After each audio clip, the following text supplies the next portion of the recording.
One second, I can get this. Okay, go ahead and talk. Hello? Hello? Are we back? I'm glad people pointed it out now. Okay. Guys, Okay, that would have now been a talk. bummer. We should be good now. We should be good now. Sorry, I changed the display capture. If someone can someone check that? Hello? One second, I hear Parker. Awesome. Okay, go ahead and talk. I think we're back. I can't really hear us. Pointed it out now. There we go. I can hear us now. Okay, cool. We're good. All right, Bryce, do you want to quickly recap kind of what you said? You planned out. You were going to the movies for this game. That was on purpose. First half was going to plan. Then you came out and it was tied at halftime. Well, yeah, I think we're back. OU was winning. I didn't want that to happen. I didn't want to be there watching the entire game for it. And then Bama somehow came back with -3 rushing yards at halftime to tie the game. Unbelievable. And then moving forward, I mean, Bama just took over. I don't feel like the momentum was ever back on OU's side. Yeah, it wasn't, and kind of what we were saying before that. We think Mateer got overhyped too soon. From that, kind of jumped the gun. First 5 weeks, he was a Heisman favorite. I mean, we were getting laughed at in there for saying Fernando Mendoza was in the conversation, and that dude ended up winning it. Big Stig. Big Stig. Shout out Stigs, man. What a shout. Dark horse. Adam, what do you got? Anything on that? Yet another successful hate watch. If I do say so myself. Hell yeah. Yeah. Also, I hate that side of the bracket, and I think Stiggs can agree with me on it, because none of the teams, Indiana, Oklahoma, or Alabama, go from red and white. Like, we don't have any uniform, like, good matchups there. It's just all the same colors. And the Oregon Texas Tech, I don't know if you saw Texas Tech revealed their combo. It's like Oregon is black, white, gray, and Texas Tech is all black. So it's a pretty horrible uniform matchup, to be honest. Especially for teams that Two have black helmets. green and red. They could have had a cool color combination too. That's crazy. They kind of Oregon doesn't wear school colors in big games. I saw that you don't. We'll move on to your game right now. The JMU game. But talking about Oregon and their uniforms, I saw that you weren't a fan of them wearing the uniforms, or you do like them, but they don't. It's something that the uniforms they're wearing for this game, right? I personally like them a lot, and I don't buy into the uniform curse. Although, like, we have lost both national championships in that exact same combination, so there might be something to be said for that. But that's kind of why I wore this hoodie too. It's the shoe duck, the gold. It's kind of playing on the theme that we're not wearing our school colors. So I was like, shit, I won't wear the school colors on the pod either. But yeah, Oregon versus JMU. Not to make excuses, because in the second half, Oregon let down big time to the standard that Oregon played in the first half, because in the first half they scored on their first 5 drives. First 6 drives. It was a 30-point game at halftime. Everyone knew it was over. Oregon kind of called the dogs off, put in some backups. Not all the way across the board, but they did rotate some guys in, and yeah, they just didn't live up to the standard. JMU drove down the field, factually scored a couple times, so definitely something that needs to be addressed this week. Yeah, I mean, watching the game, I wouldn't say that it was ever a worry. Like, oh my gosh, JMU's going to get back in the game. That was never the case. It was always done deal. It was 48-13 at one point. But I did like kind of what Lanning said in the locker room after, and like the Ducks versus them, like, showed some spots to clean up on. But the thing is, like, for the Texas Tech game, that doesn't really worry me. It might other people, but I doubt that the amount of backups that were all in the field at the same time are going to be seeing that much time playing in the Tech game. Right. It's going to be the starters. Yeah, definitely foot was taken off the gas, but it's still something that they need to address. They got to play a full 60 minutes to beat these playoff teams. Mm-hmm. Bryce, did you have anything you wanted to add to that? No. I do want to add one thing though. I just now got an alert that Drew Messmaker is going to Oklahoma State. No way! Let's go. I'm very excited now, gentlemen. My shock factor's on like a 0, but also happy for you with that one. Yep. Because I bet Caleb, success.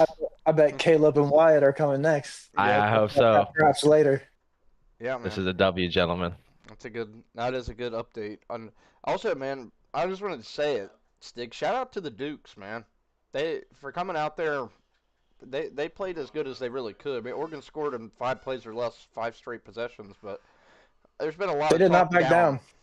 Yeah, there's been a lot of talking down on these group of 5 teams, and I thought JMU played their hearts out. Yeah, they did not back down. Alonzo Barnett, Wayne Knight, they have a good receiver. Nick DeGeneres, I believe is his name, probably go to the league. I feel bad because their whole offense entered the transfer portal, and a lot of their defense did too. And their So coach it's just, is leaving too. yeah, tough life of the G5. But it's JMU. They lost Signetti and got Chesney. They'll reload. I'm sure they'll be fine. Yeah. Next game, Adam. I watched some of this one as well. Ole Miss versus Tulane. Yeah, another kind of belt to ass situation here. Ole Miss, they came out, they got the ball first and scored in under a minute. I mean, even from the jump, you were like, oh shit, here we go. Tulane, I'll give them credit, especially in the first half. They were able to move the ball pretty decently, honestly, on Ole Miss. But then Retzlaff threw a pick on their first drive. Ole Miss scores in a minute. It was pretty much over from there. There is one player I do want to shout out.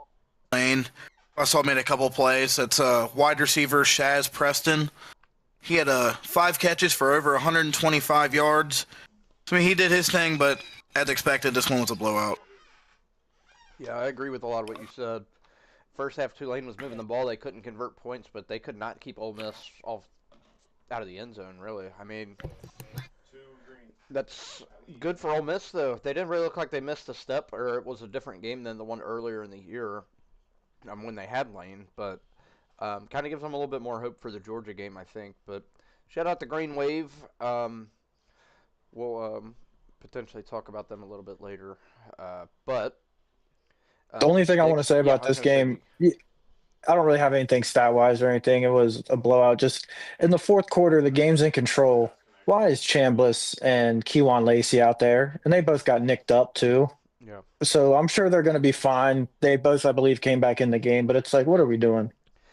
Yeah, I mean, I feel like that with a lot of teams. Also, like, even in the NFL, people ask me about, like, Joe Burrow playing and stuff right now, and it always takes me back to Derrick Rose getting hurt up 12 with a minute left, where he didn't need to be in the game, and his career was never the same again. And everyone thinks it couldn't happen to them until it happens to them. Yeah. So Hopefully they're okay and they can play against Georgia because they're going to need them. yeah, definitely they will need them. The last game up, I watched this game, the full game, Texas A&M versus Miami, and then we got Miami tomorrow. So An enthralling matchup. yeah, an absolute barn burner. Both these offenses did not look very impressive to me, but both the defenses did look impressive. And you might say, well, the defense is why the offense looked like that. I'm talking mainly like play calling as well. I mean, I don't know if you guys saw it, but I mean, how many times are we going to see Miami do run, screen, screen behind the line, plays the line of scrimmage? You got to get Malachi Tony the ball, man. Yeah, the game plan that they came out with against A&M is not going to be good enough against Ohio State. Like Carson Beck can't complete he completed like 20 balls for 100 yards. What are we doing? Yeah, that's not going to work. Also, I thought Marcel Reed was underwhelming in this game. I thought it was similar to how he played against Texas. Mario Craver had a pretty good game. They opened up, the game was kind of, for being low scoring, was kind of on crack. Everything that was happening in the first half was just back and forth. That deep ball to start out for A&M, you thought they were going to get anything out of it. A&M could not score. I mean, they were held scoreless for the majority of this game. I do want to give a shout out though to Mark Fletcher Jr. from Miami. Toted that thing. Yeah, toted that thing. Also, absolute dog, like captain, lead blocker in some situations. He was actually committed to us for like a few weeks or months or something like that, but he ultimately went to Miami afterwards. Blame him. Yeah, and he's one of those guys, like, he's an absolute workhorse. Like, he is got someone to watch out for tomorrow. But yeah, I mean, when the game was needed at the end, he came through on the drive. I mean, they fed him the rock continuously, and those guys in the trenches are really good. We're gonna get into them a little bit more later, but what a disappointing season for A&M. I mean, they were riding top 3 all year. undefeated until the last week, get kind of beat handily by Texas, and then you go into this game against Miami, who barely squeezed into the playoff, and you don't even score a touchdown at home in front of your home crowd. Just underwhelming. Yeah, I mean, it's the We Know Ball podcast knows about what their schedule was all year, but not the general media, I would say. Yeah, it's always bad if you give Mario Cristobal a signature win. Also, they couldn't stop the run to save their life. Really hadn't seen that bad of them getting gashed since like the Notre Dame game very early. Also, I think I pointed this out on the last podcast that we did, but they needed a good game from Marcel Reed. They needed to be clean and efficient, and he got strip sacked. He had 2 picks. Just wasn't the game that he needed. Hopefully, he comes back next year and cleans it up because he was also a Heisman front runner at some point. So we know the potential of him. I think the trajectory is still up for A&M. I like Elko. I think he's done a great job there. From what I they do were too. before, they're definitely a step up. It's just getting to that next level for them, like how you were saying, Stiggs. I do agree with that. I think going into the Texas game, Marcel Reed was in the top 3 or 4, maybe even top 2 at that point in betting odds to go to New York. But disappointing end of the year for A&M, but definitely a step up from where they were before. They didn't ever make the playoff, so props to them. So next up, we got Stiggs. You want to go ahead and do your trivia time? Yeah, Trivia I got it real quick. time. Let's go. I'm gonna hope you guys get a couple of these, but they're kind of obscure. I kind of picked some good ones, I man. think. So we'll see. How obscure are we talking? He said in the 1941 Dust Bowl. No, FBS they're like Football. 2000. Let's Okay. just say there may or may not be a reference to the 2006 Insight Bowl. Oh, So no. so let's start with that one. What's the largest comeback win in a bowl game? It happened twice. Sounds like 31 points. TCU, Oregon. Oh, Ha ha man. ha! That's one of them. Oh, no, I Two- wasn't 2000 going to say it. I was going to guess it as my 2016. answer, and I didn't even want to say it as an answer. The The other one, I 2016 think, Alamo Bowl. They was it had their 38? UCLA. 38? they quarterback went out hurt at halftime, and Texas. I'm sorry, TC. Yeah, Texas Christian. They came battled back. Anyone got a guess for the other one? It's the 2006 Insight Bowl. 2006 Insight Bowl? Is it 38 points? Is that the amount, or is it It's 31. 31? Was SMU? Was SMU one of the teams? It was not. It was UCLA? That's Nope, not like it was- a New Year's Six Bowl, is it? Insight Bowl? No. I've never heard of that. Texas Tech came back against Minnesota, 31 points. I chose it because it had the playoff matchup. Yeah. Insight was a natural male enhancement. Oh, okay. Crazy. There was a Makes sense, look yeah. up. There was a funny commercial, Bob from Insight, but yeah. Crazy. Oh, okay. Anyway, That's a good one, yeah. What's the largest margin of victory in a bowl game? This one's recent. 5-7. Is it 58, Georgia TCU? It is not That's not a 65 bowl to 7. game. That's not a bowl game. Bryce, that was the Natty. I mean, close That's- enough. It's not technically a bowl, right? Oh man, this was recent. 2023. Oh, Georgia beating Florida State. Yeah. Oh, yeah. Yeah. The 60 burger, 63 to 3. Call me a hater, but I still think Georgia was the best team in the country that year. Yeah, they should Oh, have yeah. defeated. That was Death Star Georgia in their prime. Yeah. All right, That's crazy. three more. Paul probably got this one. Most receiving yards by a player in a bowl game. Jackson Smith and Jigba, Rose Bowl, 347. 347. Yeah. Yeah, that was the one. That's tell me bowl games don't mean anything. JSN going off for 347 meant something to Paul. It did. Yeah, Marv had 3 touchdowns and no one remembers it. Because, So these because he was just unstoppable. these two kind of go hand in hand. Most passing touchdown by a team or player in a bowl game, it's 7. Oh, Oklahoma State. Rashawn Woods. It is not. I think that Rose Bowl we were just talking about. I think Stroud finished with 6.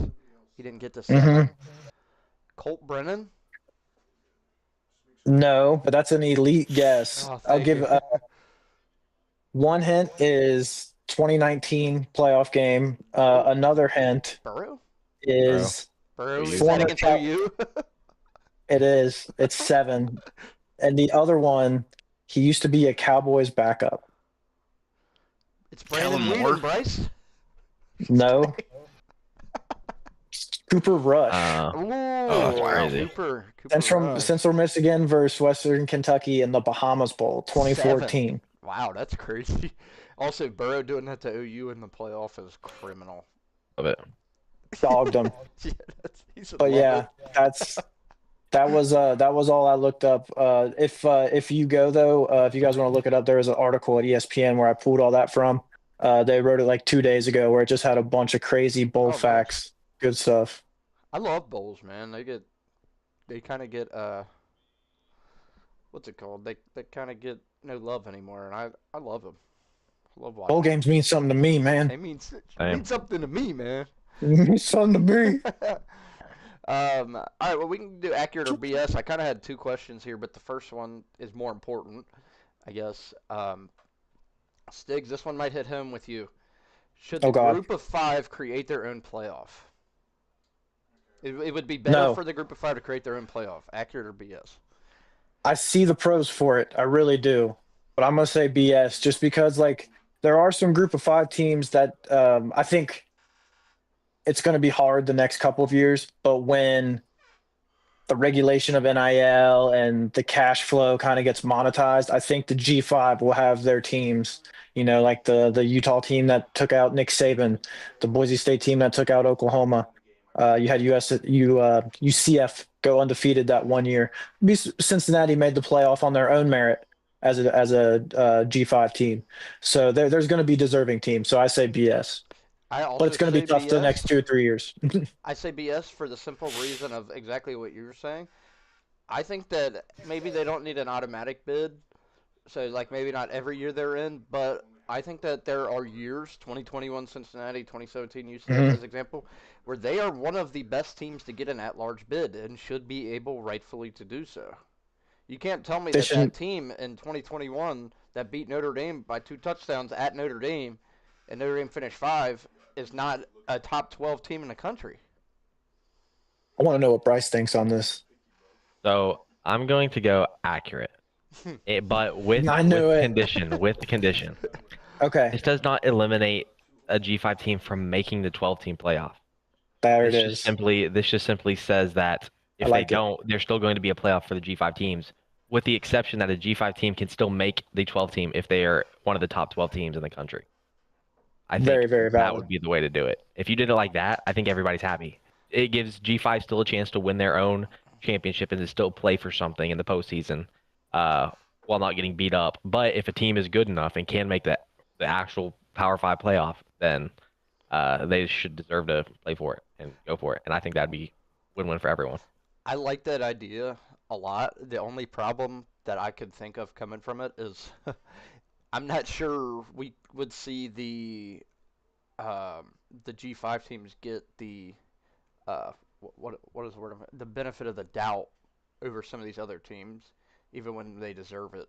I think potentially is what we could run into with that. Like, if I think like even Boise last year I thought had a good shout to be a top 12 team regardless. Their only loss was a field goal at Oregon. I think I agree. ranking And if wise, they were in they're that sitting position, around 11 or 12, I think there's a lot of times they're just going to get jumped. oh, I see what you're saying. Like at the last season or Yeah. the last week of the season. Yeah. Maybe, and that could happen. But at the same time, like, it still doesn't. If it doesn't take away from teams like the 2021 Cincinnati team, who was like top 4, top 5 team all year, it doesn't take away from teams like that. They're not going to get jumped. Or 2024 Boise, like they were not going to get jumped if they were one of those 11 or 12 teams. Yeah. Like the G5 teams that actually belong to be there and are there, I don't think they would get jumped.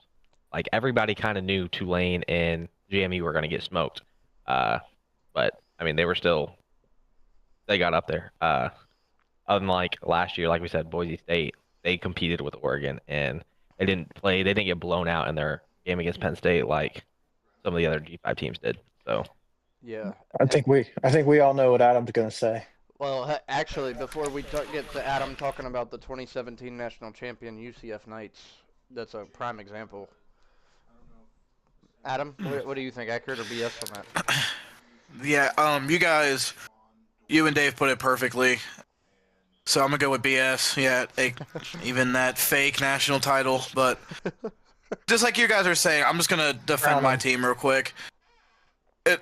UC had arguably one of the best wins in the entire country. Notre Dame ended up being number 5 in the last ranking. So technically, we beat a top 5 team, but at the worst, it was top 10 in their place by 2 scores, like you said, Paul. And they were dominant pretty much the rest of the year. Besides, Indiana was a little scary, and then Tulsa. But other than that, we were blowing out teams left and right. There was no way you couldn't tell me we were one of the best 4 teams that year. Yeah. Desmond Ritter season. The GOAT. Yeah, I mean, I also get what you mean, though, Bryce. Like, I also think that we are not in the position and having this conversation if we don't look at who is to blame for this, and that is the ACC for having an 8-5 team win their conference. If JMU was the only team to get in, I don't think we have this conversation that a lot of people are having, where 2 of these teams get in. Because there's teams that weren't group of 5 teams that get in and get blown out anyway, too. Yeah, I think it just takes away. And I'm not even that upset that 2 teams, G5 teams made it. I like to see them thrive. I just hate that we knew what the outcome would be, like, before the game even began. Nobody expected them to win the games. And that was just a frustrating part. But the other accurate or BS I had was funny. We were talking about it right before this. I probably should have segued into it, but accurate or BS. Stiggs, you start us off here. Bowl games are meaningless. Nah. I'll keep it short and sweet. Shoot me some to me, man. Yeah, that's what I mean. It's right. Okay. The thing is, I kind of talked about this in the chat. The bowl games, the narratives get flipped, and it is so funny every single year because during a regular season, you hear this team is so good, they're out talented, they'd beat this team by 50. They have 3 people opt out, the other team has 3 people opt out. Now it doesn't matter. Now they're barren. Now they got a Division III roster that they're sending out there. Apparently nothing comparable to their real team. And then they lose or something, or it's a close game against this team that... The problem I have is kind of what I sent in the chat earlier. Perfect example is the Illinois and Tennessee game. Me and you, Stiggs, they're both mid. They've both been mid all year. Tennessee didn't beat a team with a winning record all year. Illinois has a 50-point loss on their schedule. One of the teams, Illinois, is on that list of, well, you haven't beat anybody if you beat Illinois. The other one, Tennessee, is in that gauntlet of teams that people run through. Well, you had to play Tennessee. They were just... Yeah, don't you remember? Yeah, right. Don't you remember they lost to Georgia in overtime? They missed a field goal. They could have won it. They Don't scored forget. 48 points on Georgia. And they scored 14 offensive points on Illinois. That's what I'm tired insane. of. Because the bowl games will show you something. By week 1, they're all forgotten.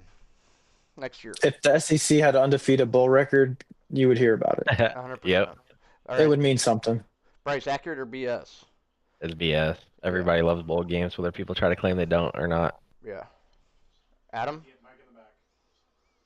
Okay, I'm going to go, personally, I'm going to go with accurate because, for example, we're playing in the Liberty Bowl on Friday, and me personally, I can care less. Like, half our team's You gone. don't give a fuck. Like, I'm just saying, like, man, half our team's gone. Our quarterback's gone. Our entire secondary's gone. Navy's probably going to stomp us. Like, I mean, I honestly don't care at all. I have a question for you, Adam. Hit me with it. If bowl games are meaningless because they're playing for nothing, wouldn't every game after you're out of conference contention or playoff contention also be meaningless? Ding, ding, ding. I mean, yeah, if you look at it that way. Do you get what I mean? Like every Yeah, game I get after what you week mean. 9, it is the same as a bowl game then, right? But all the starters and they're still trying to win. I want y'all to know. After week 2, every single game I watched was meaningless. But I watched them. Like, there's still something there. Yeah, it should mean something to me, man. I think that Yeah. the bowl game becoming meaningless got literally built up from people who were trying to defend their team losing to say The it doesn't matter. 2016 Yeah. 2016 Alamo Bowl was meaningless. Exactly. Yeah, The Cotton Bowl 2023 meaningless. I count that, and we didn't even have a quarterback. We were down so many people. I still will count it. It counts against us in every argument anyone wants to bring up in a record, so why wouldn't I count it? it's a W for Cole. Yeah, that's what I mean. I don't care we lost to Missouri. You know what I mean? Whatever. It happened. But Missouri, who also lost to notorious ACC powerhouse Virginia. Yeah, Yes, exactly. they did. They did. That's what I mean. They have to count for something because you can't tell me these 12 teams are so good and so dominant that they'd beat every other team by 50, and they missed 2 people and they're playing tight games or lose. Now, null and void. Next season, week 1, these all teams will win by 50 again. It's just a hilarious take that we are trying to base how good these teams are, not by how good they play other conferences, but by how they play their own. I think that's hilarious. If you really step back and look at it, it's the dumbest thing in the world. Go SEC. That's not even just an SEC thing. Like, I'm meaning overall in general. I hate that it's like, Yeah. we lose, doesn't matter. We didn't care more than they cared more than us. That's what I always think is hilarious. Some would Just say it's more. basketball season. Some would say that. Some would say that. Bryce has been saying that since September. Yeah. I guess deer season. I don't know what you're talking about. Yeah. Bryce's biggest Thunder fan. Bro, I've been on my hunting trips. I don't know. I don't want to hear it. Yeah. Is that house built yet? No, it's not. That's We're getting close, guys. We're getting so close. Oh man, that's Like- funny. Let me know when the electric's getting run. That's what I'm. All right. Next thing I had up here, we had transfer portal news. So you started us out with Drew Messmaker officially announcing he's Yes, going to we did. Oklahoma State. Yeah, Drew Messmaker. By the way, just that off that news alone, trajectory's going up. I think. Yeah, I agree. Head coach and quarterback already. You agree, agree. Stiggs? It's already on the Yeah. upward from what it was. Bro, people were saying, I saw some video, it was like, don't let Kurt Signetti get Drew Messmaker. Kurt Signetti will turn Messmaker into the, like, dude, Messmaker's the real fucking deal. Dude can slang. Mm-hmm. Yeah, he Yeah. can. I sense a Heisman yeah. coming to Stillwater next year, guys. Whoa. While we're on it, can I go over those G5 transfers Of course. while we're on that? So that was my prime candidate right there. As you guys know, I'm the G5 guy on this show. Shout out to the group of 5 and their players and their teams, all that good stuff. I got a list of what I think could be the most impactful players transferring from G5 teams. I think most of these guys will go to another Power 5 team, if not a super, like Tulane, JMU, big time G5 team. Starting with Messmaker, he's already off the board. Oklahoma State. I think his running back and wide receiver, running back Caleb Hawkins, wide receiver Wyatt Young, they're probably going to come with him. That's I going to be agree. a hell of a trio. Dude, if they come, Eric Morris, that they're going to be cooking. Byron Brown from USF, also probably going to go to Auburn with Golish. He's on the market. Running back Cam Cook, Jacksonville State, nation's leading rusher. Stud. He's going to help someone. Even though people are saying that he was just a carry merchant and that he just got toted a lot of carries. And I agree he's not to the level of Genty, but I think he's going to help a Power 5 team. They're looking back at his freshman year at TCU. He didn't really do that well. Another wide receiver, Chase Hendricks, the OU Bobcat. He went over 1,000 yards. He'll be a good addition. I called this one. Tight end Brody Foley from Tulsa, from Cincy. Wanted him to get a chance for a transfer. I think he might come home, Adam. What do you He might think? be a Bearcat. I was gonna say. So we need literally a have receiving guy. I was like, someone needs to replace Joe Royer, so that could very well be him. A couple offensive linemen and then some defensive guys. Georgia Southern offensive lineman Chandler Strong. He's played center guard over 2K snaps, 3-year starter. He could probably help someone, although he is a little undersized. FIU right tackle Miguel Cedeno did not allow a sack last year. The defensive side of the ball, linebacker from Florida Atlantic. Tyler Starsky, 86 tackles and a sack. I think he's going to definitely probably stay in Florida. I'm here in Miami. Yeah. Don't quote me on that. I have edge from Southern Miss, Jamon Tapp, 12 tackles for loss, 7.5 sacks. Everyone loves a good edge rusher. Everyone needs a good edge rusher. And then lastly, but not leastly, Jaheim Johnson, cornerback from Tulsa, despite the lopsided scoreboard, played good against Ole Miss outside weapons. Had a good overall PFF grade. He's going to help some teams. Excellent research as always, Stiggs. We love hearing that. Yes. I'd like to add something for the transfer news. I'm seeing Josh Hoover to Kurt Signetti in Indiana. Wow. Official? I don't think it's official, but I mean it looks like it is. So, Adam, I know we talked a little bit. Where do you see the two guys off the board? I mean, Sorsby's getting SEC offers over $4 million, and then we got Evan Pryor announcing today. I'm not sure. He might be pulling the who am I thinking of? The Keep it short and Chip sweet. Trainum route. Yeah. Stick. He might be heading to a max score or something. He had a decent year, I thought, Adam, but nothing crazy. I mean, yeah, he was pretty solid. He was mainly the 1A over Tywee, but Sorsby, I think he's a Texas Tech lock. His girlfriend recently committed to play volleyball there, and I think he is from Texas. I think he would like being closer to home. But yeah, go ahead, pay him that $4 million and see what happens second half of the year, buddy. Oh, my bad. I was just gonna say, like, it sucks. I mean, he's a talented kid and all, but this 2 years in a row, just the same thing. He gets down second half part of the year, and he just disappears.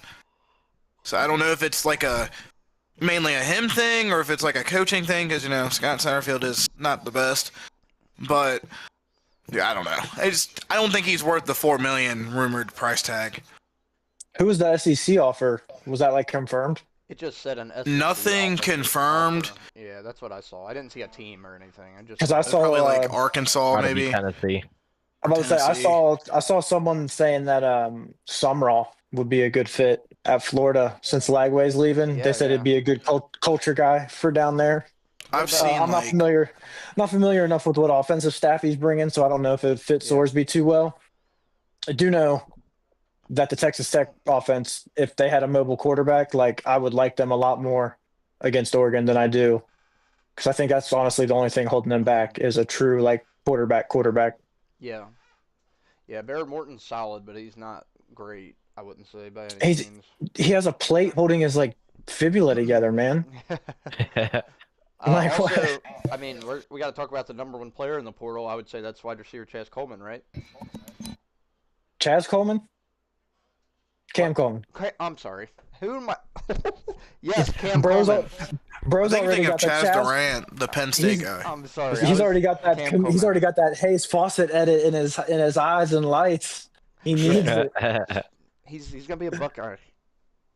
He actually No, might- Cam Coleman He actually is the not number Cam, one but yeah. player in the transfer Yeah. portal because I was looking at rankings before I came on. Yeah, Cam Coleman is the number one player.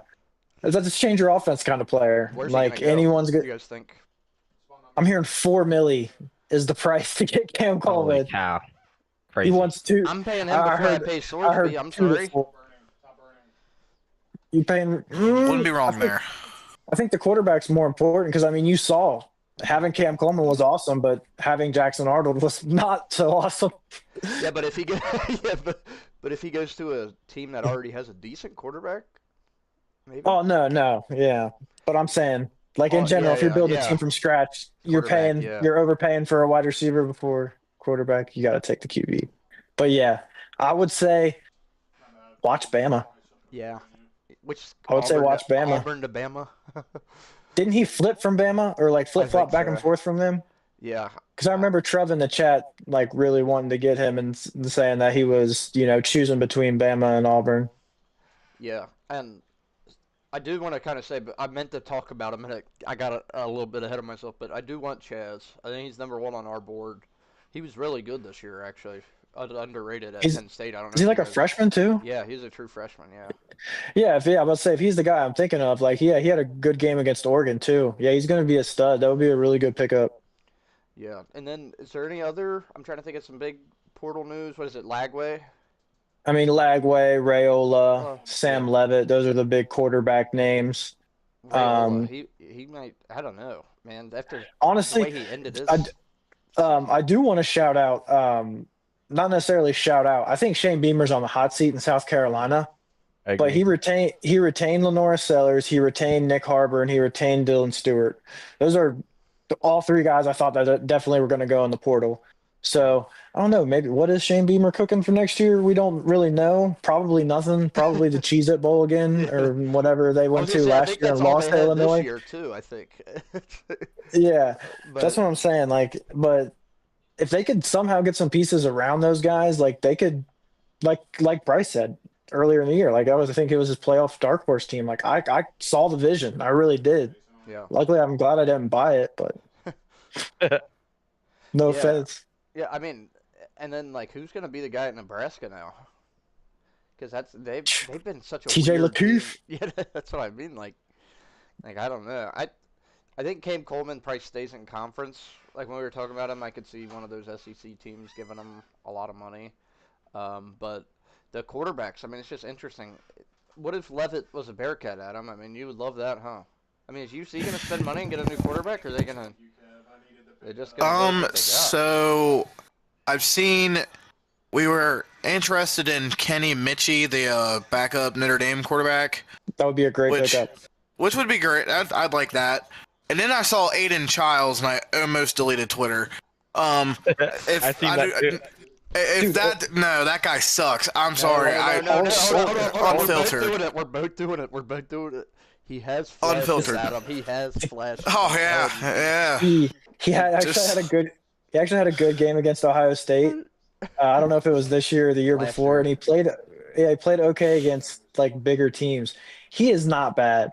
NFL people like him. He has traits. I don't know. I don't know if I can watch that offense, man.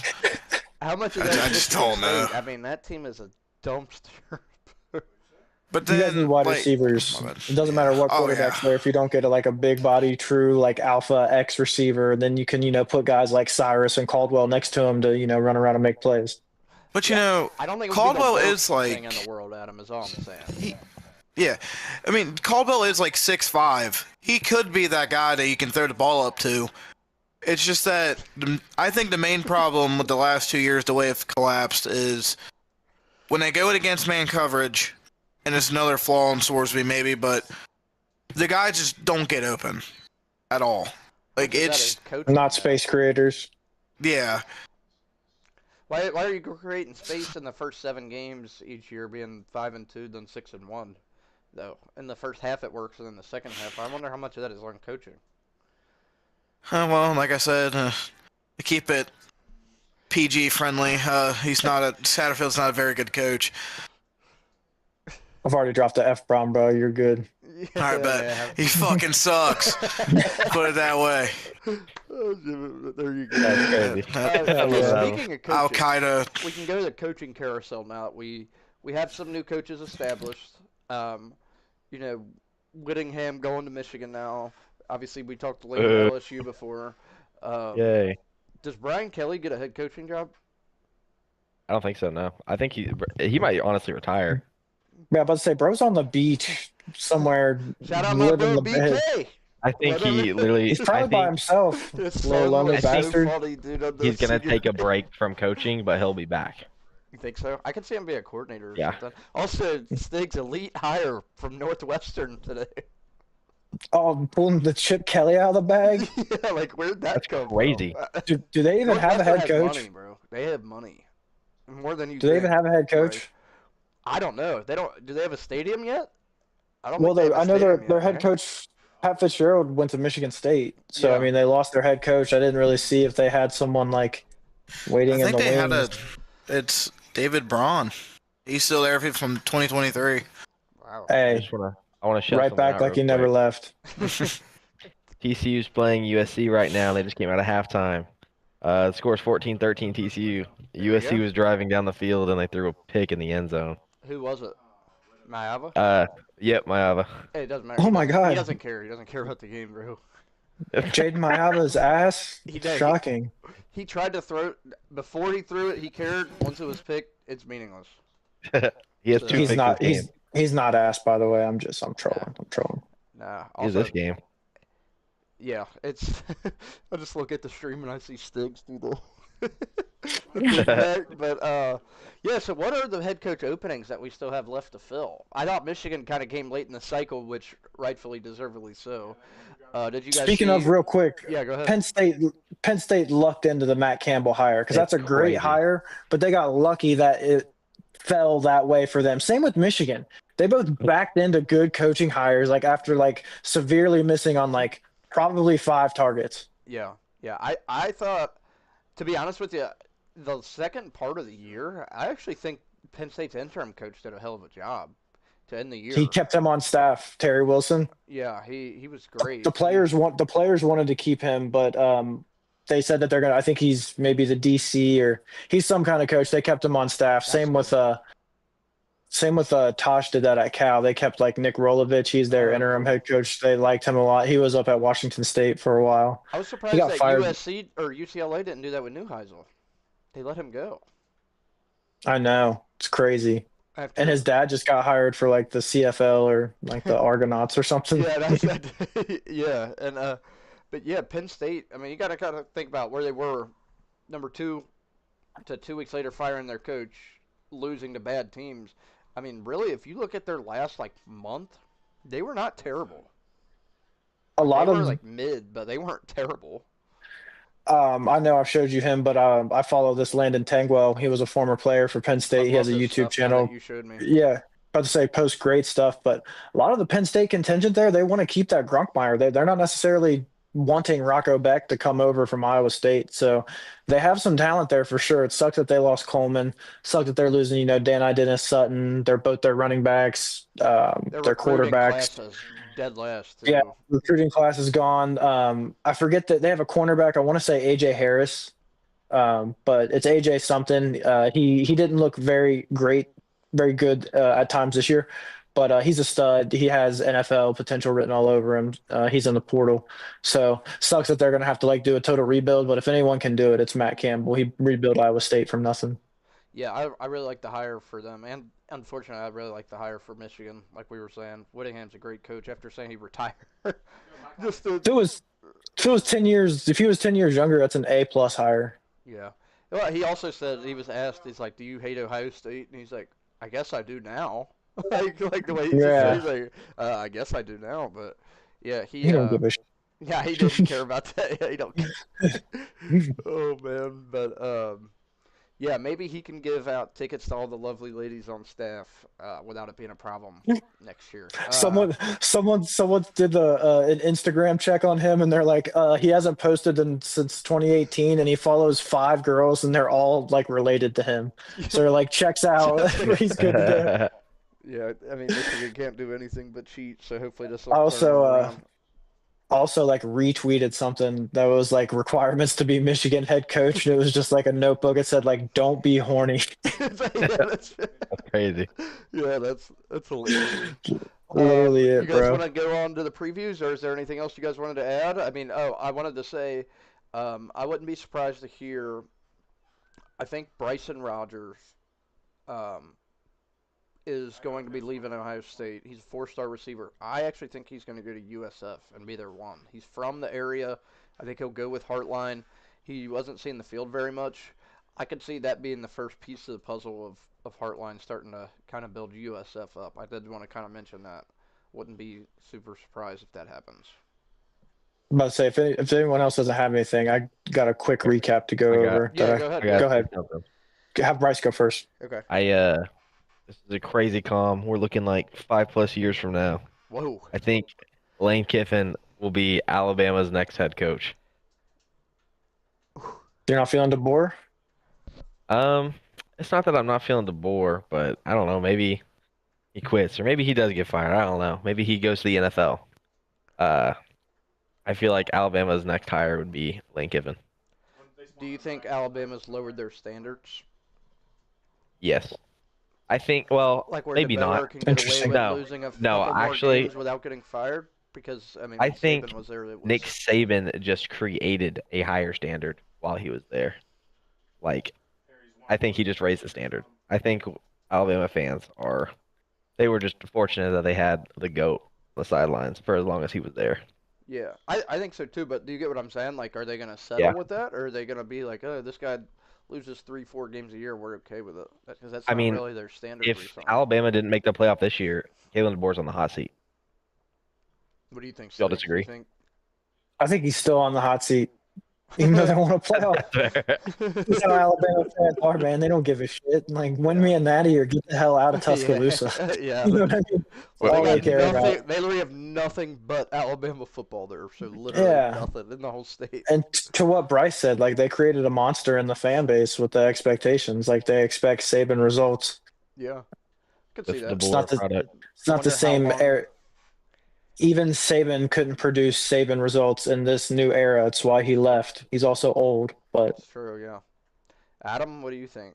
You have anything? Hopefully, Cincinnati's in the coaching carousel next year. That's all I gotta say.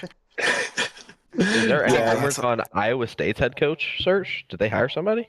They got Washington State's Jerry Rogers, That's right. Yep, their that's head right. coach. Also, think about it, Stiggs, before we move on to the rest of that. Speaking of coaches, Luke Fickle confirmed not fired. Adam, successful year hate watching incoming. Yeah, literally, Yes, sir. I saw the news come in. I FaceTimed Adam, and he was penciling in his calendar with Wisconsin's schedule, filling in, making sure the time slot was empty. Dude is just hyped. Yeah. I was manic laughing like the Joker too. Like hell yeah. All right, Stiggs, run us through. Yeah, I just wanted to go through some G5 bowl game results I found interesting. I kind of left that out of the transfer portal. It was more just a G5 thing. MAC looked really strong. The MAC champ WMU waxed the Conference USA champ Kennesaw State 41-6 in the Myrtle Beach Bowl. I was the Myrtle only Beach Bowl one. Myrtle Beach Bowl means something to me. It does. Yeah, too. shout out Paul for that pick. Toledo, even though they lost, they had a close loss to Louisville. It was a one score in the Bush Beans Boca Raton Bowl. I love that. MAC, another game. Ohio U takes down UNLV, who was I think 9-3 or 10-3 in the Mountain West, and the Scooters Coffee Frisco Bowl. Yeah. North Texas had a crazy 49-47 win over the San Diego State Aztecs in the New Mexico Bowl. Shout out Mestmaker and Caleb Hawkins for playing that game. I don't know if Wyatt Young did, but I definitely saw those other two. Two biggest ones, though. P4 upsets. Hawaii takes down Cal in the Hawaii Bowl. Was an awesome game. We were kind of going back and forth during that game. It was awesome. And then ECU took out Pitt. They were wearing some sweet throwback uniforms. And honor of Rasheed Wallace, I don't know if you guys saw my tweet. There was a big ball doesn't lie moment. ECU has this running back, something Gunn Jr. He had like a 68-yard touchdown run down the sideline. He was breaking tackles on the sideline, tiptoeing, and the refs blew the play dead. They kept playing on. He ended up breaking a touchdown run. They called it back from 68 to a 14-yard first down. ECU ends up scoring, and then the next drive, he ends up getting a long touchdown run. Oh, nice. So shout out that guy. I was like, yeah, that's a huge ball doesn't lie Yeah, moment ball right don't there. lie. That's like the Yeah. Michigan South Carolina Outback Bowl ball Yes. don't lie moment. That's what it reminded me of. Yeah, Davion Clowney. Yeah. But yeah, shout out to G5. They didn't have the strongest, finish to the year in the playoff, but it was good to see him get a couple upsets, have a couple high-scoring games, seeing some, first conference champions go at it, some second-place teams go at it. So always good A lot stuff. of teams mentioned by Stiggs on the podcast that you were just talking about that played some great games. Shout out Parker A lot of- Navarro and OU, Shout out man. a lot of these players that are transferring were G5 goats of the week. Some of them were G5 goats of the year. And shout out Hawaii, bro. They got Yeah. Micah Alihado. He is a very good quarterback. Oh yeah, real quick. I'm so glad I brought that up. I have a bookmark tweet. Speaking of, sorry, I gotta move this so I can see this on my Twitter here. I saw this. I'm deep into Hawaii Twitter because I like Hawaii. I like how that matchup, who they played at quarterback for Hawaii. Yeah. Yeah, that was great. Both Hawaii, and it was like JKS was like the big 5-star, and then Hawaii gets the 3-star from like the Utah American Samoa, and it's like he ends Yeah. up winning. Who had the better Uh, kicker though? The Hawaii, Tokyo Toe. the Tokyo Toe. Yeah. So I found this tweet. It seems to be a random Hawaii fan, but has 20K impressions. It says the 2025 Hawaii football team will go down in history. This is all caps, by the way. Will go down in history in the 117-year history of Hawaii football to win 9 or more games. It's one of the 15 squads to win 9 or more games in a season. Coach Timmy Chang, former Hawaii quarterback, by the way, has given the state back its team and restored the pride in UH football throughout these islands. I will forever love these Rainbow Warriors. You think the Hawaii Bowl meant something to that guy? No, it's meaningless. Absolutely. Come on, man. That's why I love college football. I had that tweet bookmarked for 2 weeks to share on our next podcast. I love that. I love college football. I love that guy and his team are doing well. You know what I Me mean? too, Like, that's yeah. sick to me. Yeah. But and then you get games like their game, man. That's cinema. That's absolute cinema. The comeback. Yeah, right dude. from Cal Did you and guys everything. see how? Did you guys see how it ended? I'm even more glad you reminded me. So Micah, Unfortunately, yes, I did. oh yeah, crushed Adam's bet. So Micah Alejado, their stud quarterback, gets banged up with like 20 seconds left on their 20. They're down. They need a touchdown. And the backup quarterback, I think it's like Luke Weaver or something Weaver, just comes in, slings a 22-yard touchdown Yeah, in, yeah. in between the safety, over the corner, dot. Dot. Wins the I did see game it. in the One pass, Hawaii yeah, Bowl, one like- pass. Yeah, that's Cinema. absolute cinema. And if you say that that's not entertaining to you, then you don't like college football. Go watch the Argonauts. True. Let's go on from here. Are you guys ready to preview the games? We got a Yep. good slate coming up. Let's start with the game tomorrow. We'll start with the games outside the playoff, then get to the playoff. So, Adam, we'll start with your game. Navy versus Cincinnati. You want to kind of take the lead on this one? I mean, Oh, gladly. I'm buckled Yeah. up. buckled up. Yeah. Seatbelt. Navy by 675 points. Cincinnati is without Evan Pryor, their starting running back. Evan Pryor, they're without their starting quarterback. The entire secondary is gone. A couple other defensive guys are gone. Dante's not playing. Actually, that's another key one. I think Galde and Royer are. I don't really For the remember, culture. but For the culture, yeah. either. I mean, regardless, like, no. How could you not want to go out there one more time for Scott Satterfield and get a ton for the Yeah. ball? How do you not I'd want to be- lay it all on the line for backward I'd be tap jacked to the sack? tits for that, man. Yeah, totally. Are we It- all taking Navy? I'm taking Navy. yeah, I'm Navy. Bryce? Absolutely. He said not so fast. This is tough. I'm taking Do Navy. we, do we know? Is it confirmed that Brent Sorsby is not playing? He's It's in over Yes, Total, it's right? Brady Lichtenberg starting. Swordsby's in Dang. in Lubbock right now. Or I'm sorry, he's with the team probably right now. I'm kidding. But I think Probably. I'm getting word from my sources. He's having words with the men's volleyball coach about a Twitter picture. about suspect hand placement. Yeah, I'll go ahead and I'll rock with Navy. Yeah. Truth would leave us. Yeah, I just want to throw out one more thing.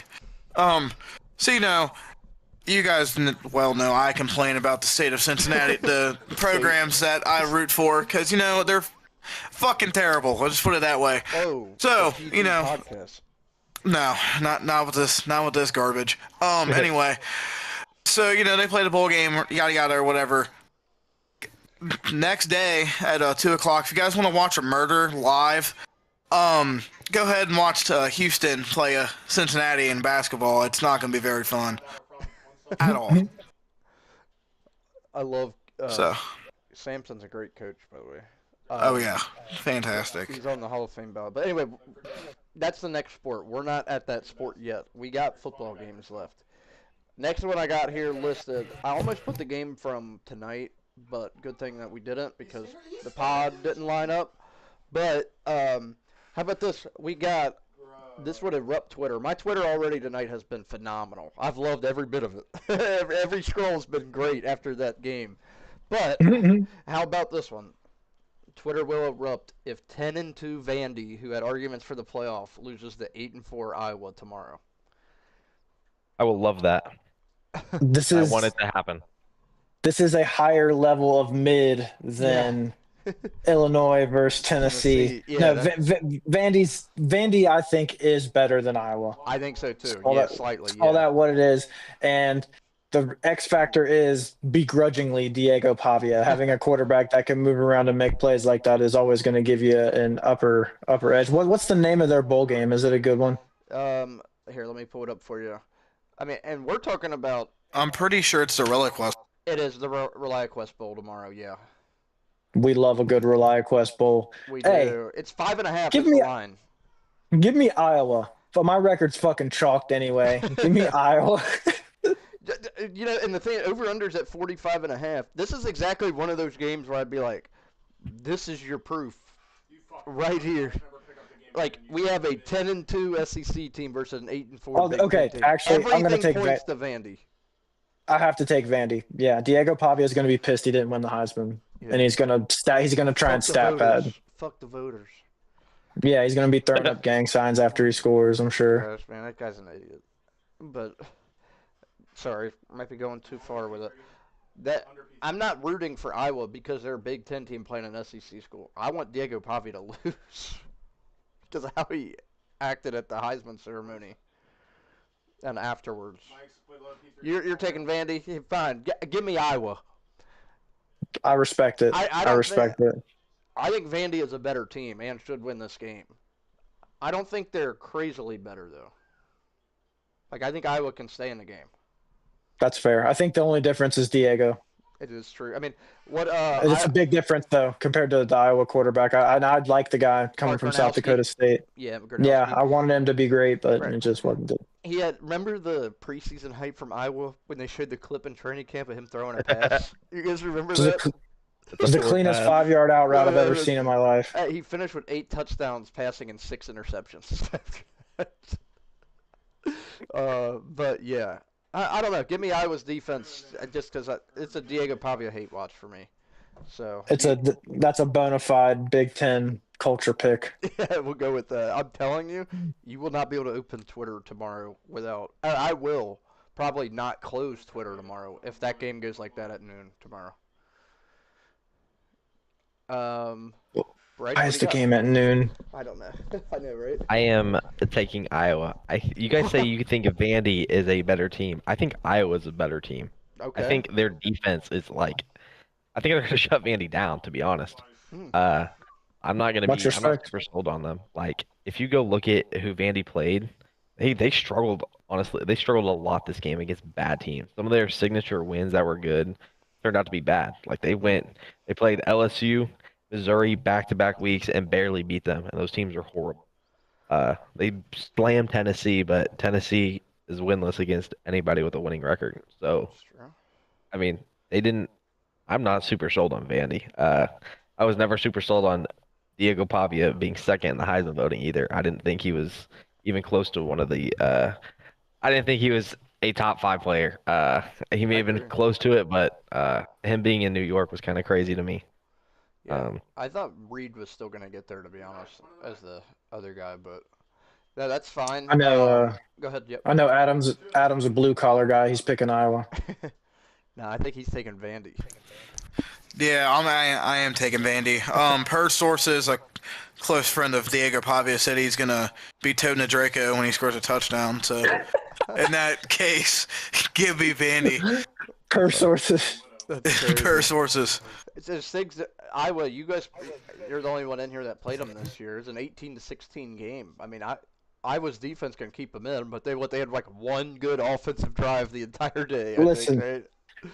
I'm not trying to be that guy because I respect Iowa and I respect their brand of football, but I think the game goes a little differently if it's not a monsoon and Oregon has 2 of their 4 wide receivers that were not healthy for the game and offensive linemen. But Yeah, that's completely fair. It's completely it's not like we're gonna wax them or anything, but like they they require a certain style of game to be played to win. Yeah, And they can do that on a lot of teams, but I just think Diego's going to be able to move around and kind of break the normal confines of that defense. It would just be so hilarious and such good karma if he tries to do that tomorrow and gets shut down. Oh, I would honestly, I wouldn't care about my pick. I would love it. Yeah, this is another. Who have you played? We played the Gauntlet. This is another one of those matchups. There's another game at 3. I didn't put it on here. I thought the other ones were better. But we can slightly pick it. Michigan and Texas are playing in the Citrus Bowl tomorrow. Texas is only favored by 7. I think they win and cover that. I do too. That's a super biased pick from you, but I agree. All right, yeah, we'll move on from that.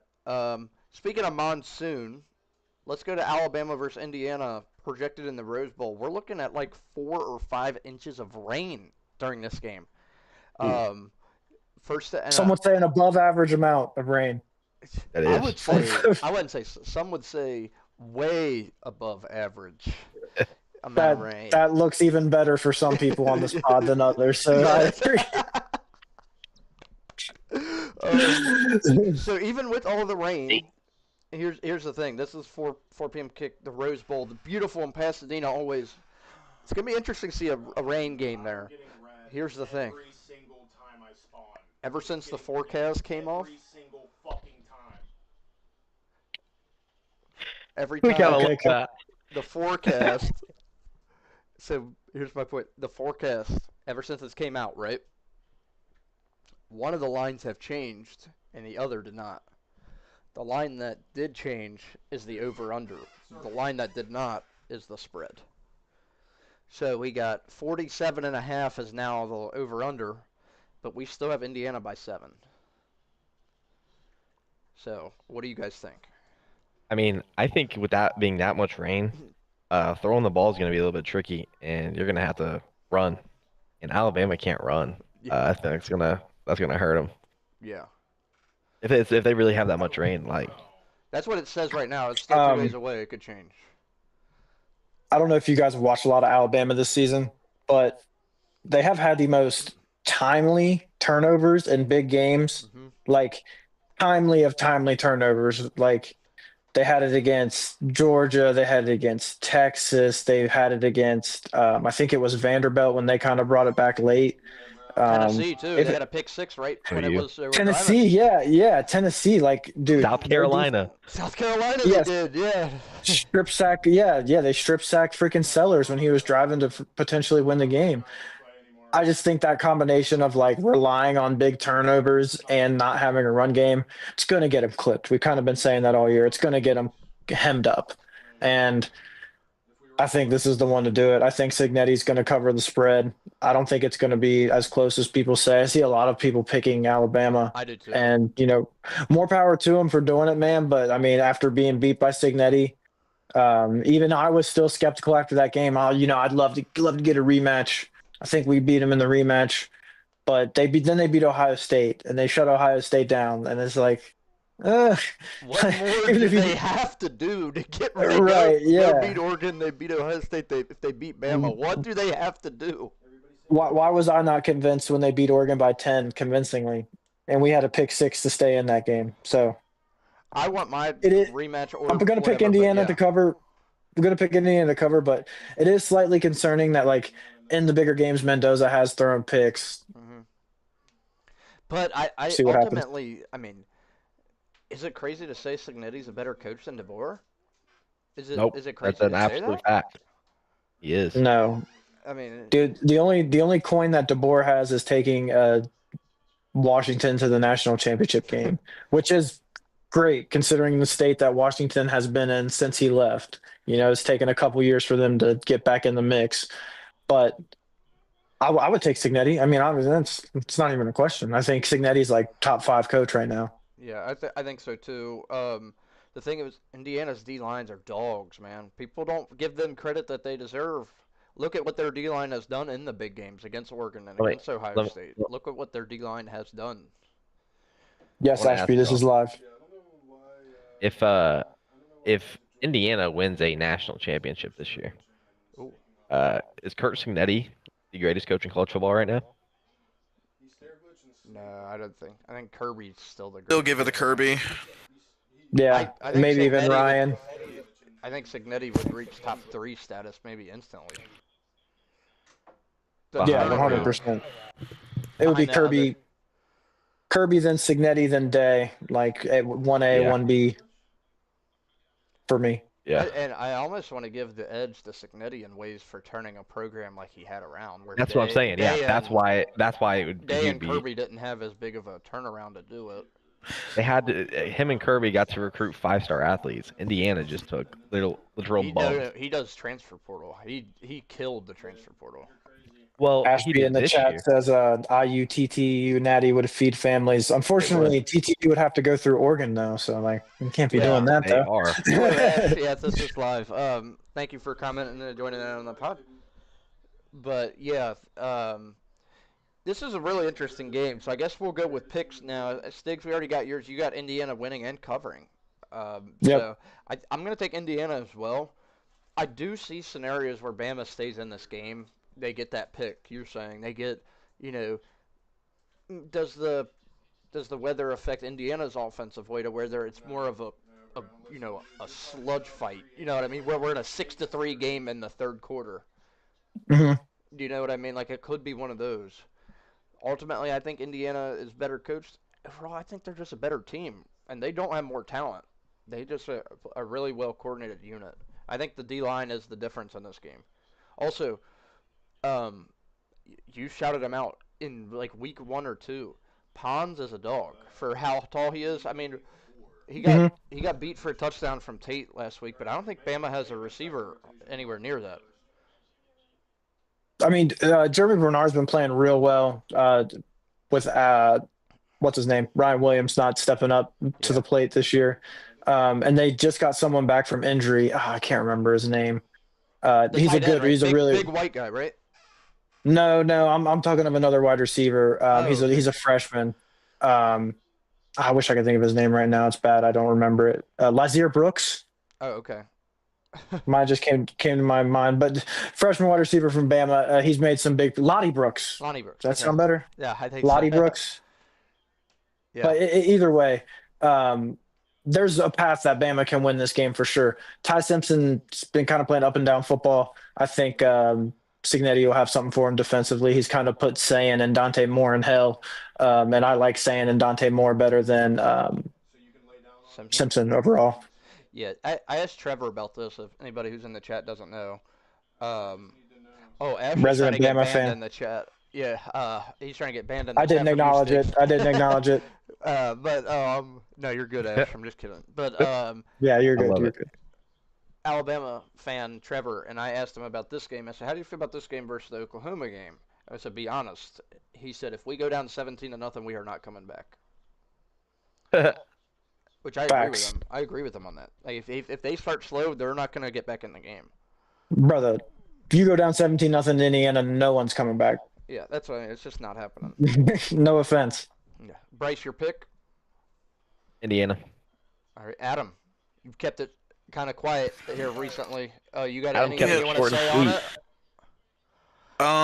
Yeah, I'll just keep it short and sweet. I'll go Indiana. Going Indiana. You got a reasoning for it, or you think Tilma? Well, like I think Stiggs pointed out, with the rain, you got to be able to run the ball, and then Alabama just simply cannot do that. Yeah, that's fair. So that alone just gives me Ashby said that they're an LSU fan. Oh, Ash. We accept all fans here. We love the sport and college football. We just want to thank you for your time and stopping by on the pod. We really appreciate it. If you have any questions or anything, just say it in the comments, and we'll get back to it. But let's head on to the next game here. We got a rematch, guys. The Sugar Bowl, Ole Miss at Georgia. Georgia minus 6.5, over under 55.5.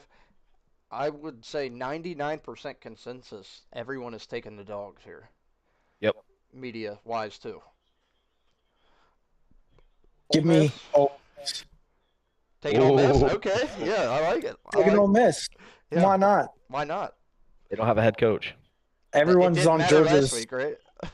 everyone is on Georgia's jock saying that they're hot, going to win the Natty. And don't get me wrong, they are hot and they do look really good. But I don't know. I, Give I me Ole kind Miss. of I kind of agree Probably with going to be you. wrong.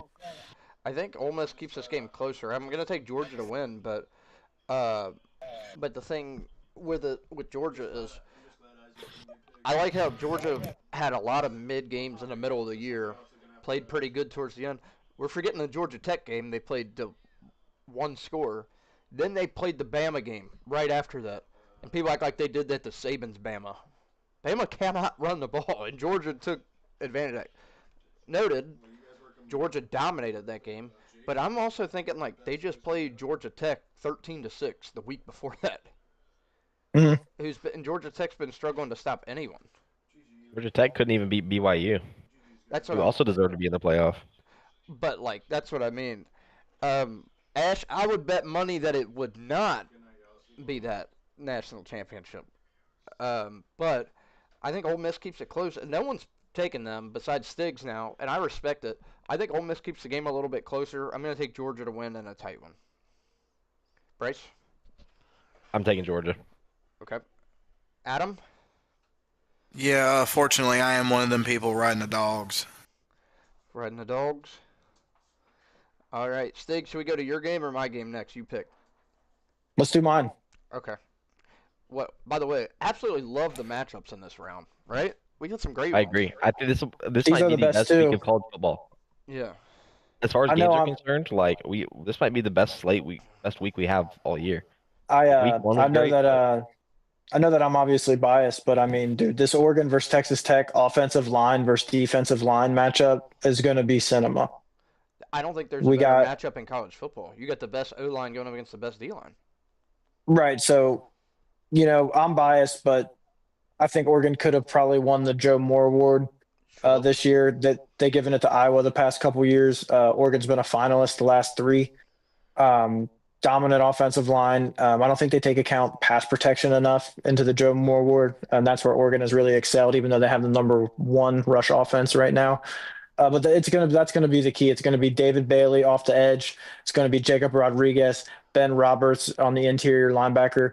It's gonna be can we get push and run the ball? Because only one team has ran for more than 120 yards on Texas Tech, and that was Kansas State, surprisingly enough. So, but Texas Tech also hasn't faced a Big Ten caliber opponent of Oregon. I don't think BYU is that. Not insinuating BYU isn't a good team or anything, but they're just not at the same talent level as some of the Big Ten teams right now. I'm gonna pick Texas Tech. I'm gonna Whoa. pick them. Whoa. I don't feel good about it, but I mean, I've respected them all year, and that was kind of one team I didn't want to see in the second round just because of their defense. Like they have edge rushers that can get to the ball. Yeah. I'm gonna pick Texas Tech. Worst case scenario, I'm wrong. Reverse jinx. You know what I mean? But I'm not very confident in this game, especially with how the second half the Oregon defense played. And maybe Ash is right. Maybe Oregon never gets a natty. I wouldn't rely on that. But I think you're right. There's not another game on Texas Tech's schedule they've played at this point that there's been a team in the stratosphere of talent that they've had. They have out-talented every single team on their schedule by a wide margin too. Like it's not even close. Which that's props to Texas Tech. That's not knocking anybody else. It's just props to Texas Tech. Now, here's the deal. We talked about Iowa and their defense and how good they are and everything. What was Oregon's game plan in that, Stiggs? All week long you hear about no one can run the ball on Iowa. Oregon said, all right, we're going to go in and we're going to run the ball on Iowa. And it worked. Yeah, it's part of my reasoning on that Joe Moore award. We ran for over almost 200 on Iowa, and they did barely went over 100 on us. Yeah, I mean, best O-line in the country, best run game overall in the country, easily. Not running back, Bryce, don't kill me. Run game overall. He might disagree with me. I'm talking about their running back room is deep. Their running back room is deep at Oregon. that's what she said. But yeah, so I think Oregon wins this game. I think it's going to be close. I'm super excited for this in the Orange Bowl. It's going to be really exciting. Um, I think the edge I give slightly to Oregon because Oregon offense versus Texas Tech defense is like really tight. But I actually think Oregon's defense has a bigger edge on Tech's offense in the secondary. The I agree that overall Oregon's defense matches up pretty well against Texas Tech offensively. The only thing is that where Texas Tech struggles is not converting red zone chances into touchdowns. Oregon's like 90th in red zone defense. So where they struggle, we struggle. Yeah. So I think that kind of might even Yeah. out a little bit for it to be a more even playing field. Also, their offensive line maybe hasn't been tested with as a quality of an edge unit. It's true. I don't They want to say haven't. that, but It but is true though. our edge unit hasn't been as strong as I would hoped this year. It's been more interior Also, presence there. They have not faced a quarterback as good as Dante Moore by a wide margin either. I don't think they haven't. Yeah, probably. I mean, They haven't faced the arm talent. Bear Bachmeyer does not have the arm talent. When they lost to Arizona State, it was Sam Levitt. So I mean, I still think Dante's decently better than him though, personally. Especially like that video you sent me of his dots. I don't see anybody making those throws that much. You know what I mean? To where it's actually a threat. And the receivers for Oregon. And I'm not saying Tech can't do it. I'm just saying Tech hasn't played a team as talented as Oregon all year. Like there might be a weakness on Tech that they've been able to out talent other people. What if Oregon's receivers are so much better, dominate their secondary? That's a hole that could be in this game. You know I'm what I really mean? excited to see. I'm really excited to see that first collision between Kenyon Sadiq and Jacob Rodriguez. Like that's a Yeah. little unheralded battle to be known because Yeah. Kenyon Sadiq's a dog blocker. Like he does not care. He's a little undersized, but he'll block. Yeah. No, So I'm very intrigued about that. Sadiq got robbed of his award, and the O-line got robbed of their award, I think. But also, the thing I think why I give it to Oregon that I think they can't have go wrong, Tech gets a lot of turnovers. I mean, even the other linebacker next to Rodriguez, they flipped the game on its head in the Ben Roberts. BYU, in that Big 12 championship, and even before that too. Their linebackers go for the ball, whether it's interceptions, fumbles, or anything. They like to turn the ball over a lot. I think if Oregon avoids that, I think they'll be all right. I mean, look at the last time Oregon's offense was on the field. Granted, it was Tulane. Also, that's not going to be comparable to Tech's defense. But you get what I mean. I think that Oregon's offense is really, really good. I think this game is such a fun game. Such a fun game. Bryce? I think this Real game quick, is going to. there's a comment real quick. It just says who has Oregon played. I mean, they lost to number 1 Indiana by 2 scores, and then they have 3 ranked wins in the year against Iowa, USC, and Washington. So But that's who they played. Names were Tennessee, Missouri, and Vandy, we'd be looking at it different. Go on, Bryce. I was going to say, I think this game is going to be the best game of the 4 games this weekend, the 4 playoff games. Okay. I think it will be a close game. I don't think either team's going to get blown out, but I do think Texas Tech is going to win. I've been on them all year. You It's have, very fair. you have been on and- here. I mean, their defense is great. Their offense is also fantastic. Like, I see this being I think their defense is maybe slightly better than Iowa's defense, and Iowa was able to slow down Oregon. So I don't see why Texas Tech can't, especially with having a good offense. Granted, like I said, I think it'll be low scoring. I don't think it'll be super high scoring. Like you said, like 2017, somewhere in that range. Maybe like 24-21, something like that. But I think Texas Tech is going to win this game. Yeah, and then we have the typical SEC fan, Ole Miss fan trolling smiles in the chat now. He loves to hate me. I'm not flexing it. It's just it was a ranked win. Yeah. Ranked win's a ranked win. We take Iowa it. plays Vandy tomorrow. We'll see, Smiles. Because apparently Yeah, Vandy's a good The win team. SEC has lost. LSU lost. Missouri lost. Tennessee Vandy better win lost. by 40. They better. If Iowa sucks, then Vandy better. Because I mean, Pavia's playing tomorrow, so. Adam, Tech and Oregon, huge game here. Yeah, this one is the one I'm most excited for. I really like Oregon. I think they're obviously a very talented team. Texas Tech, being in my conference, they've just been so dominant all year. I mean, BYU, everybody was trying to get them in the playoffs, and they blew the doors off them twice. I I really want to pick Oregon in this, but I did say a couple weeks ago I think Texas Tech makes the Natty.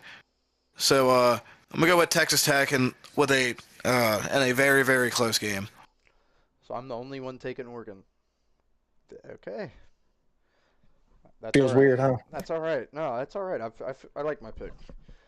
I think it's a fantastic game. I'm super excited to watch it. Lastly, we got the game tomorrow night. Ohio State minus 9.5, 7:30 kick. Over under is only 40.5 in this game. So we will talk about this one. I'll go last. Stiggs, you want to go first? Yeah, sure. Really intrigued about this trench matchup as well. If you guys aren't familiar with Miami's tackles, they probably have the best tackle duo in the playoffs. They got Francis Mauigoa on the right side. He's 6'6", 315.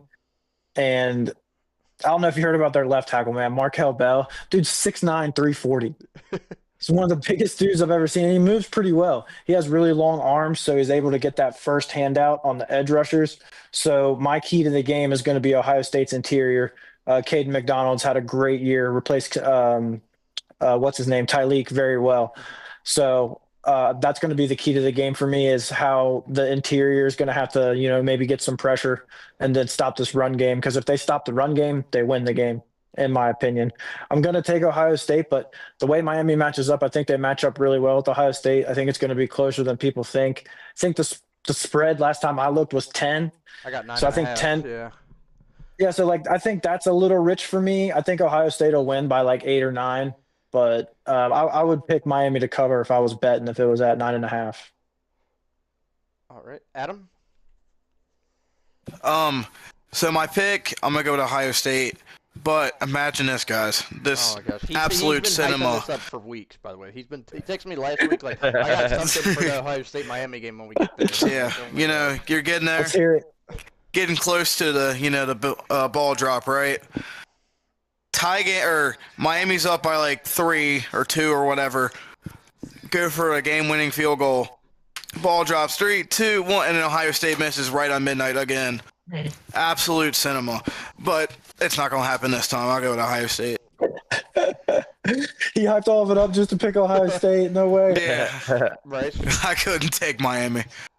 Well, respect guys, no, it's Ohio State. It always was Ohio State. Miami's gonna get their backs blown out. Oh my gosh, that's It's Backs happening. blown out. Oh my. explode out. Yeah. Could I join Miami? I mean, That's crazy. I'm just kidding. I think Ohio State will win Pause. this game by 17 plus points. Whoa. Okay. So going into this game, there are a couple things I think. First off, Ohio State is 0-2 on New Year's Eve. The Georgia game and the 2016 Clemson game, both on New Year's Eve. So they're trying to get Huge. that monkey off their back. Secondly, exactly what you were talking about, Sticks. The O-line, the tackles, where I think Ohio State could have an edge. I think for the 6'9", 340 and everything like that, I think the key to the game, as much as Sonny Styles had fantastic tape, was great against Indiana, I think we see Arvell Reese line up as an edge more in this game. And I think he's so quick. I think that might be what Patricia kind of tries to dial up. Bring out a little bit more pressure. Maybe 5 in the box and bring Reese off the edge. I don't know. He's just, I think he might have a speed advantage. You say I'm wrong if you want. Say I'm biased. Call me an idiot. That's just kind of think where if I was in Patricia's mind, that's what I would say. Obviously, his mind's better than mine, but that's where I think we could, disrupt that. I've been seeing all week that, rightfully so, I'm not playing underdog narrative, that Miami wins in the trenches on both sides of this game. Their O-line versus our D-line, and then their D-line versus our O-line. I'm not saying it's wrong. By any means, because I think logically how it's been recently, that is so too. Seeing like the ferocious take by Pate and everything, I understand it. But I also think that the SMU game and Louisville game exist to where they've been neutralized with that, and I think Day's a good enough coach to realize how that was neutralized. I also love that. Smiles just made a good point though. He said you're worrying about the wrong side of the ball. What do you think about that? I kind of agree that offense, 13 points against Indiana is 10 points. definitely something. Was Or yeah, that 10 because points. Yeah, of was that Indiana because scored of 13. Ohio State's offense or just Indiana's defense? No, no, no. I think Indiana has a great defense, but I've been telling Stiggs this for 3 weeks. I actually really enjoy that Ryan Day is taking the play calling over from Heartline. Now, I'm not saying that's going to make them score 50 points. That's not what I'm saying. I think trying to balance two jobs at once was not ideal. They're moving Heartline up to the box for this game. Ryan Day, historically, as a play caller in the playoff, is attacking. He was calling the plays in the Georgia game. He called the plays in that Utah Rose Bowl game, like in the postseason. He was helping out Chip a lot last year. He historically it does an air raid offense, and that's what he goes with. Which you'd be surprised, Hartline as being a receiver did not dial it up as much. Multiple plays, we were inside the 5 yard line in the Big Ten championship against Indiana, and we're running four tight end sets with no receivers on the field in the red zone with our receivers. How is that logically a good matchup? Do you know what I mean? Like, does that make any sense to you? It does. I did want to get your take on it. I've seen some people saying that Ryan Day play calling is advantage whoever he's playing. They say he's not the best play caller, or he wasn't the best play caller. So I know you referenced some games, but was he calling plays during like Michigan games and stuff too? In those, yeah, he was. I don't think a lot Hmm. of it was on the offense as much as it was. Those Michigan games we lost, we gave up 42 points. We gave up 43 points, and gave up 30 points, which that's not all on the defense, but also I've always been an advocate of Ryan Day personally. I'm not a fire Ryan Day guy. There are plenty of the in the lunatic fringe, which is the fan base. But I think Ryan Day playing calls, uh, play calling. He was our offensive coordinator before he was our head coach. And I Yeah, so always he's thought he was called plays good for there a while. for a long time. Yeah, like Mhm. the 2019 team, he was our before he was head coach. Like all those years where we had all the great offenses, he was the play caller. We were number one, two offenses in the country. Um, does it I also remind think me? Go ahead. Yeah. I just want to say, regardless of Ryan Day, even like being good play caller, having a good game, like you're going to have the advantage going up against Mario. It's not trying to hate on Mario. Like he's just notorious for making bad in-game calls, being too stubborn. Like he's lucky that he ran the ball on Texas A&M because he's calling that many run plays, whether he's getting 5, 6 yards of carry or not. That's just what he does. Yeah. Yeah. And I shouted him out earlier, but Mark Fletcher Jr., dog. We have to contain him running the ball, and we haven't been gashed by anyone running the ball all year. I don't think anyone's rushed for over 100, like a player. So I'm not really even the Indiana game. We didn't get gashed running the ball. So I mean, if we're gonna rely on Carson Beck to throw, I think we have a good shot at it. But our offense, by the way, Stiggs, did you see the injury report came out? We're 77. Tegra Tashabula is doubtful for the game all of a sudden. Hmm. Interesting enough. Funny.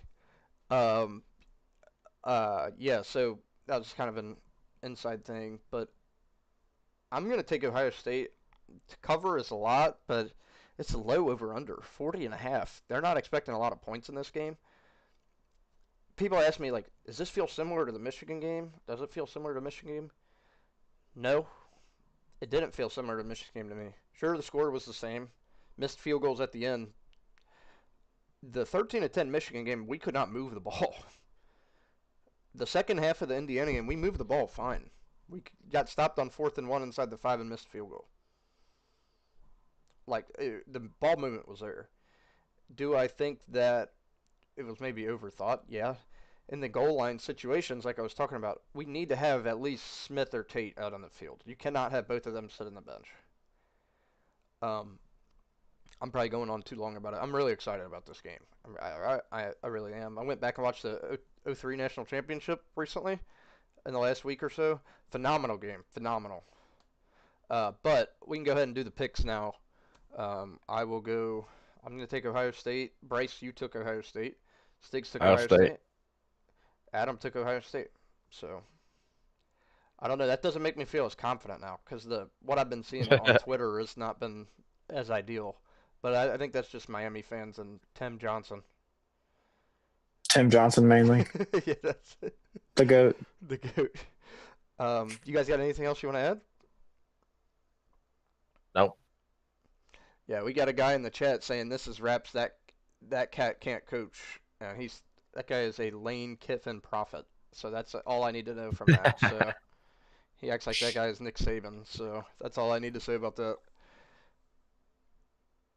Lane Kiffin's still searching for that first playoff win. Yeah, he's not getting it this year. Yeah. But I think that's all I got. You guys all good? I hope everyone has a happy New Year. Yeah. Just hoping for some good games, no injuries. I think Yeah, that's. for real. I think so too. No deferrals, injury deferrals and stuff. So, yeah, enjoy the football. It'll be back on tomorrow. USC's up 10, by the way, in the fourth quarter. Don't know if anyone saw that. No. Yep. It's 24-14 USC held that. with 8.5 minutes left. Suck. USC held that. Yeah. Well, I'm gonna go ahead and end it there. Just like USC did the game with Notre Dame. So, go ahead and end the pod there. You guys have a good night.